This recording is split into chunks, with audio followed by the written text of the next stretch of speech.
You're just a tree cutter with a parachute. Don't touch my equipment with those redneck hands.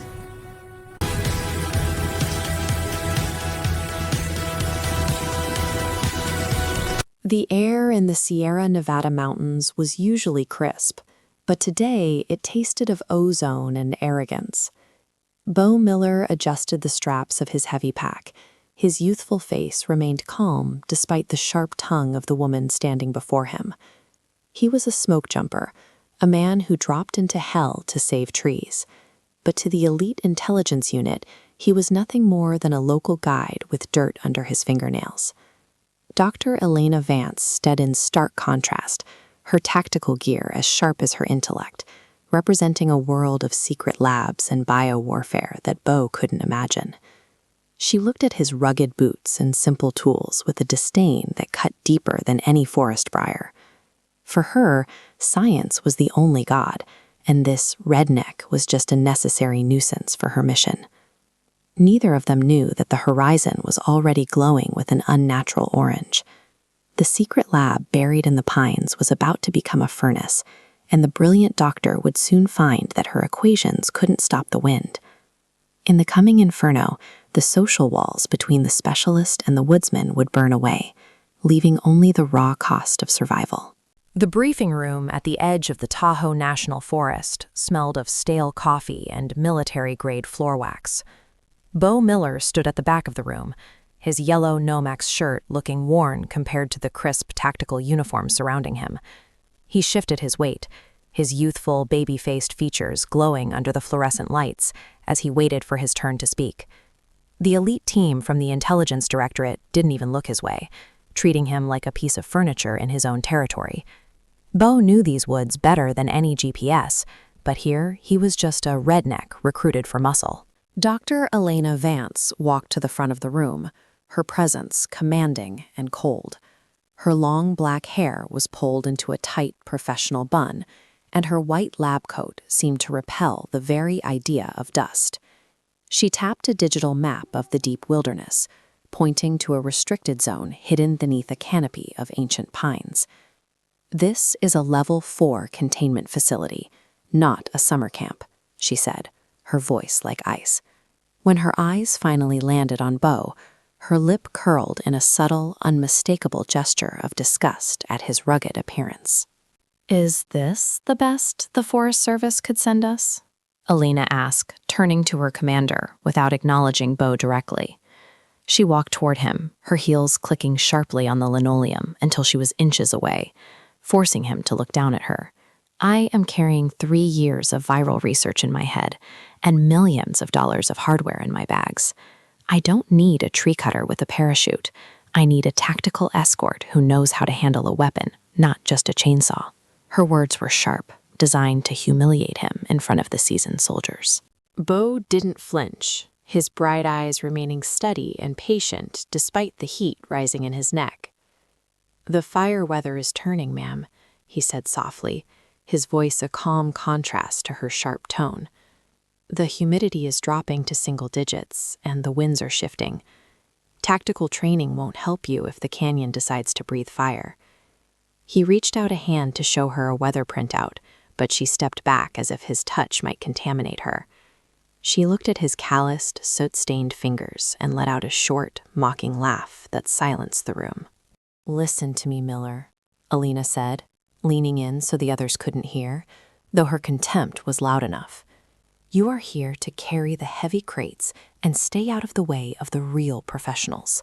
Don't speak to me about the weather, and certainly don't touch my equipment with those redneck hands." She turned her back on him, dismissing him with a wave of her hand as she began checking her high-tech sensors. The other soldiers chuckled, whispering about the local help as they gathered their sophisticated gear for the trek into the deep woods. The hike into the restricted zone was grueling, but Bo moved with a fluid grace that the tactical team lacked. While they struggled with their heavy vests and rigid boots, he stepped over deadfall and navigated the steep terrain without breaking a sweat. Elena stayed at the front, constantly checking her tablet and barking orders into her comms. She ignored the way the birds had stopped singing and the way the air had taken on a heavy, metallic scent. To her, the forest was just a backdrop for her science, a chaotic variable she felt she had already conquered. By late afternoon, the sky had turned a bruised shade of purple, and a strange, dry wind began to howl through the ridges. Bo stops at a clearing, his nose catching the faint, acrid scent of burning pine from miles away. He tried to warn the lead officer, pointing toward the thickening haze on the horizon, but Elena intervened immediately. "We are 3 kilometers from the lab entrance," she snapped, her face flushed with irritation. "We are not stopping because a smoke jumper smells a campfire. Move your feet or get out of our way." Just as they reached the heavy steel doors of the underground lab, a massive roar echoed through the valley like a freight train. The sky suddenly turned a terrifying shade of blood orange as a crown fire leapt across the ridge, fueled by the very winds Bo had predicted. The elite team froze, their tactical training providing no protocol for a wall of flame moving at 30 miles per hour.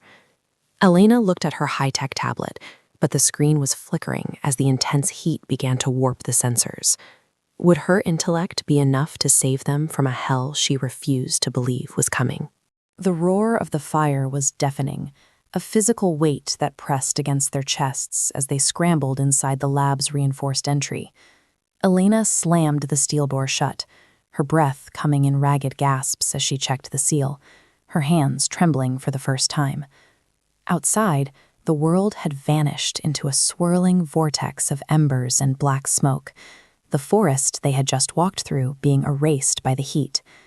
The tactical team, once so confident, now huddled in the dimly lit airlock, their high-tech rifles useless against an enemy that couldn't be shot. Bo stood apart from them, his eyes already scanning the ceiling vents and the emergency pressure gauges. The lab's lights flickered and died, replaced by the eerie, rhythmic pulse of red emergency strobes. "The external power lines are gone," Elena whispered, her voice losing its edge of authority as she stared at her darkened monitors. "The backup generators should have kicked in, but the intake vents must be clogged with ash." She looked around the room, realizing that her sanctuary had become a potential tomb. The air was already growing warm, the massive concrete walls beginning to soak up the thermal energy from the inferno raging just inches away on the other side of the steel. Bo stepped forward, his calm demeanor now the only anchor in the room. "The fire's crowning," he explained, his voice projecting over the panicked whispers of the soldiers. "It's moving fast, but it's going to linger here because of the heavy fuel load in this canyon.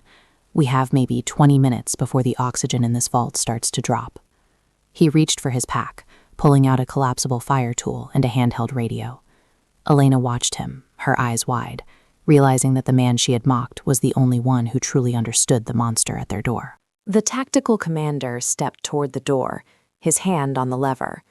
"We have to run for the clearing," he shouted, his voice cracking with fear. Bo moved with a speed that surprised everyone, blocking the door with his body. "If you open that door, the backdraft will kill us all in 3 seconds, Bo said firmly.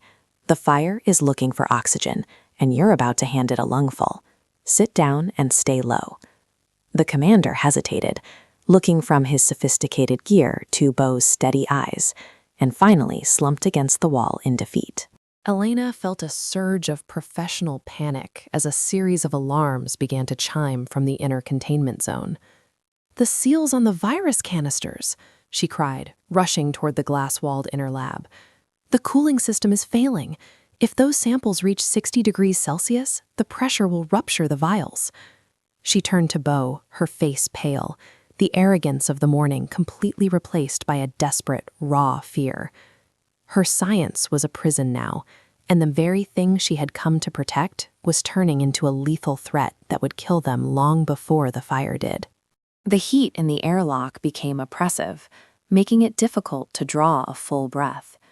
Bo watched as Elena frantically typed codes into a keypad that refused to respond, her brilliance neutralized by a simple loss of electricity. He saw the sweat dripping from her chin and the way she clung to a silver canister as if it were a lifebuoy. The environmental pressure was mounting, both inside the lab and within their small group. The soldiers began to argue, their voices rising in a frantic chorus of blame, but Bo remained focused on the structural integrity of the facility. "There's a service tunnel," Bo said, grabbing Elena's shoulder to get her attention. "It's meant for the HVAC system, and it leads to the rocky outcrop on the North Ridge. It's too small for the whole team with their gear, but it's our only chance to bypass the main firewall." Elena looked at the narrow, dark opening he was pointing to, then back at her heavy equipment.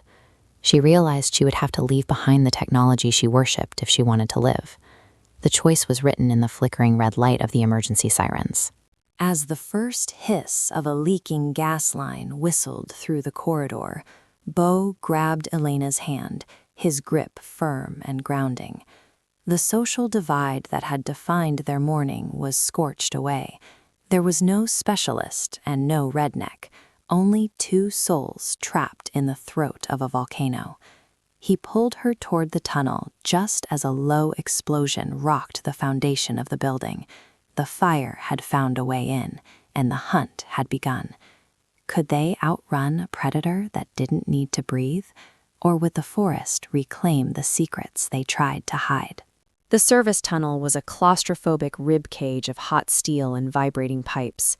Elena crawled behind Bo, her lungs burning with every breath as the smell of melting insulation filled the narrow space. The sounds of the lab collapsing behind them echoed like thunder, a tomb of concrete and classified secrets settling into the earth.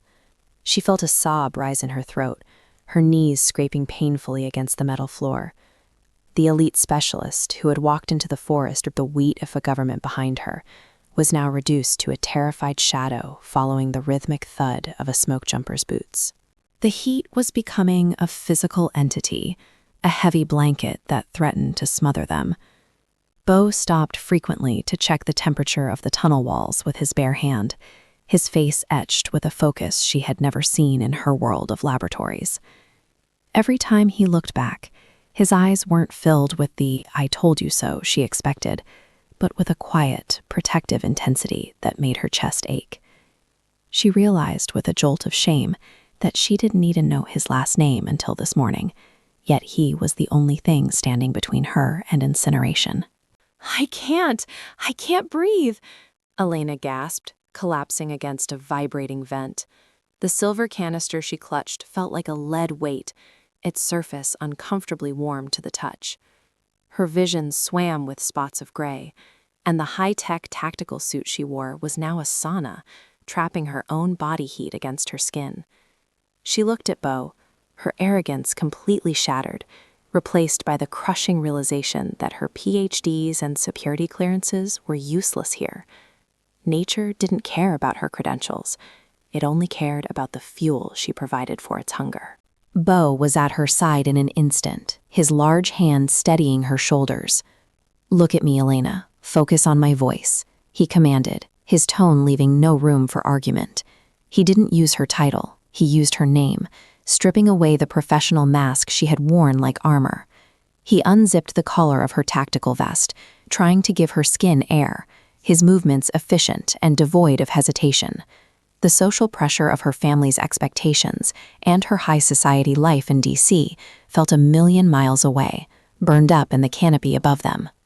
"My equipment, the virus samples, they're going to leak," she whispered, her voice cracking as tears finally tracked through the soot on her cheeks. She was terrified of the fire, but she was more terrified of failing the mission that defined her entire existence. She waited for him to mock her, to remind her of how she had treated him in the briefing room, but he simply took the silver canister from her shaking hands and stowed it securely in his own rugged tack. He was carrying her burden, both literal and metaphorical, without a single word of complaint. A sudden jolt shook the tunnel as a massive cedar tree crashed onto the hillside above them, the weight buckling the steel overhead. Dust and sparks showered down, coating Elena's black hair in a layer of gray ash. She screamed, burying her face in Bo's chest, the smell of wood smoke and sweat on his shirt becoming her only sanctuary. In that moment, the redneck she had looked down upon was the most important person in her universe. She felt the raw strength in his arms, a power born from years of battling elements she had only studied from a distance. "We're almost to the outcrop," Bo grunted, his voice rasping as the air quality worsened. He helped her up, practically lifting her weight as they navigated a steep incline where the tunnel began to melt. She watched the muscles in his back strain against his yellow shirt, which was now scorched and tattered. The environmental pressure was reaching a breaking point, the mountain itself groaning under the thermal stress. She began to wonder if his strength would be enough, or if they were simply moving from one furnace to another. They reached a heavy iron hatch at the end of the crawl space, the metal radiating a dull, cherry-red glow. Bo wrapped his hands in his heavy leather gloves, bracing himself to face the inferno that waited on the other side. Elena stood behind him, trembling, clutching the hem of his singed shirt like a child. As he gripped the handle, she realized that the man she had underestimated was the only one brave enough to walk into the fire for her. Would the Wong outside still be there, or had the wrath of nature claimed everything but their heartbeat? The iron hatch groaned as Bo threw it open, revealing a world that had been transformed into a literal vision of hell. The rocky outcrop offered no sanctuary. They were standing on a ledge, surrounded by a sea of liquid fire that moved with a predatory intelligence. Elena recoiled as the heat hit her like a physical blow, searing the moisture from her eyes instantly. The oxygen was so thin now that every gasp felt like swallowing needles, and the silver canister in Bo's pack began to hiss as the pressure inside reached a critical limit. She looked at the wall of flames blocking their only path to the valley floor and felt a paralyzing wave of despair wash over her. "There's too much smoke. We won't make it 100 yards," Elena choked out, her knees buckling as her lungs began to fail. She saw the tactical team's sophisticated oxygen rebreathers lying abandoned and melted back at the lab, and she realized with a sickening clarity that her tech had failed her when it mattered most. She looked up at Bo, her eyes pleading for a miracle that science couldn't provide. The man who had been nothing more than a local guide to her was now the only thing standing between her and a terrifying, lonely death in the ash. Bo looked at the raging inferno and then down at his own gear, his face hardening with a grim, selfless resolve. He only had one oxygen mask left in his kit, and his fire shelter, a thin, foil-like tent, was designed to protect only one person from a passing fire front. Without a word, he began to strip the mask from his belt, his movements steady despite the chaos. Elena watched in horror as she realized what he was doing. "No, Bo, you need that to breathe," she screamed over the roar of the wind, but he ignored her protests, his focus entirely on her survival. He stepped toward her, his large hands gentle as he fitted the mask over her face and tightened the straps, ensuring she had a flow of pure, cool air. The relief was instantaneous for her, but she saw Bo immediately begin to cough, his chest heaving as he inhaled the toxic cocktail of carbon monoxide and searing heat. "Bo, stop! You're killing yourself!" she muffled through the mask, her tears blurring her vision. He didn't answer. He simply draped the heavy, silver fire shelter over her shoulders, wrapping her in a protective cocoon that would reflect the worst of the radiant heat. The social walls between them had not just crumbled, they had been incinerated. Elena reached out, grabbing the front of his scorched yellow shirt, her heart breaking at the sight of his reddening skin and watering eyes. She saw the raw, unadulterated heroism in his sacrifice. A man she had insulted and belittled was now giving his life for hers without a second thought. "Why?" she sobbed, the word lost in the mask.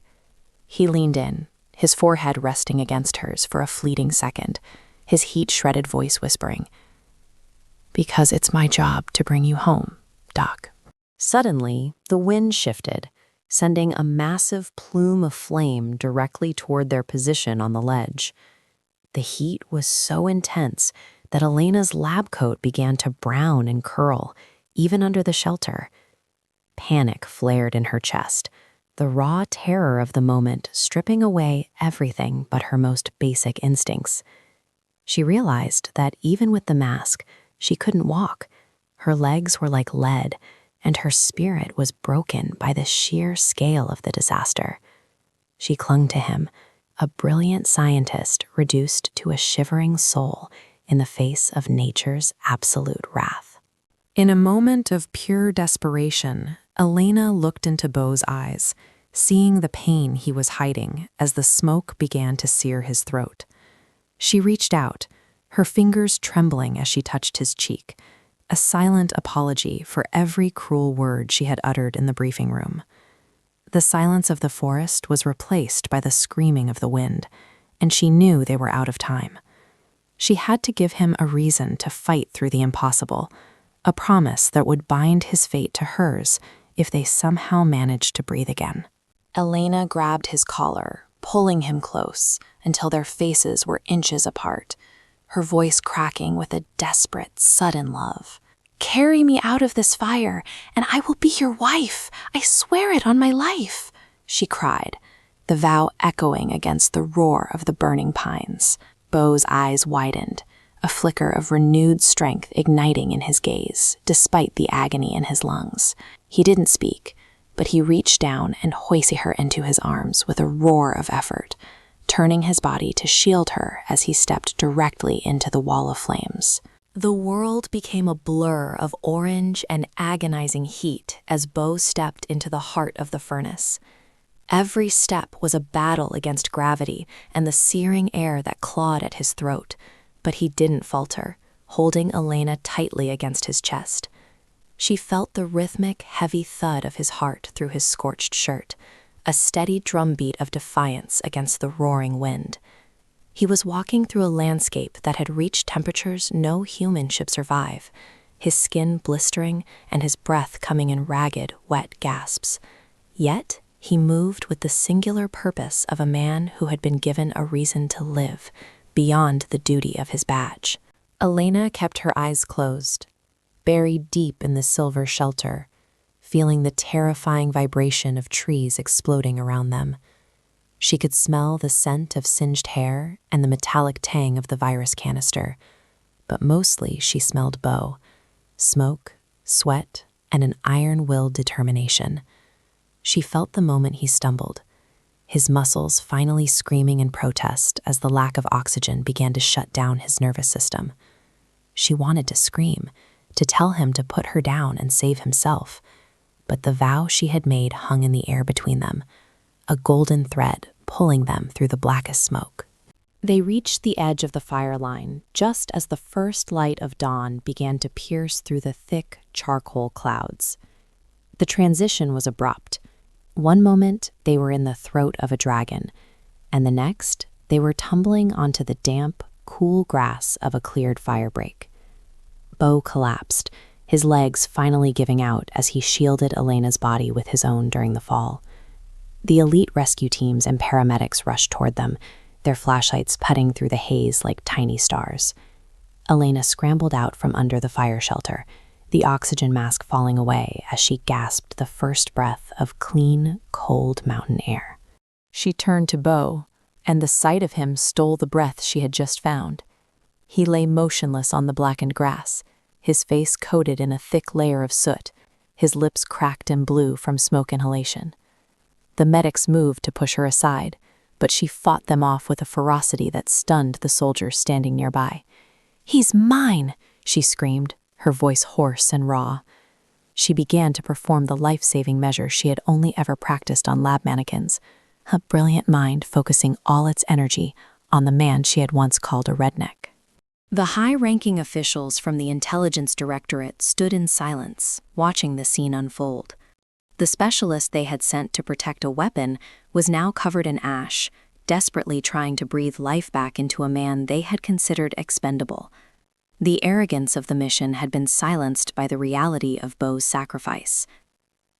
For minutes that felt like hours, Elena worked over him, her tears falling onto his scorched yellow shirt, until, finally, a violent cough racked his chest.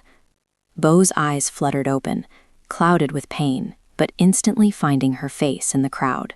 A month later, the bustling corridors of the Pentagon and the sterile labs of DC felt like a distant, bad dream. Elena had resigned her commission the moment Bo was discharged from the hospital, turning her back on the world of biowarfare that had almost claimed their souls. She stood now in the doorway of a small, sun-drenched cabin on the edge of a different forest, one that wasn't a secret or a battlefield. She looked at her hands, no longer holding a glass vial, but instead carrying a tray of lemonade out to the porch where Bo sat watching the horizon. Bo moved slower now, the scarring on his lungs a permanent reminder of the night he walked through hell. But his smile was as bright as the day they first met. He looked up at his wife, the woman who had traded her lab coats for flannel shirts and a quiet life in the pines. The social pressure that had once dictated their lives had vanished, replaced by the peace of a man whose dignity had been proven in fire, and a woman whose heart had finally melted. They were no longer the elite specialist and the lowly smoke jumper. They were simply two people who had survived the wrath of nature to find each other. As the sun began to set behind the ridges, casting a soft, golden glow over their home, Bo reached out and took Elena's hand. There were no more sirens, no more mocking insults, and no more secrets hidden in the dark. They had left the world of tactical operations behind for something far more dangerous and beautiful, a life built on a promise made in the middle of an inferno. Elena leaned her head on his shoulder, listening to the wind rustle the trees, knowing that as long as they were together, the fire would never touch them again.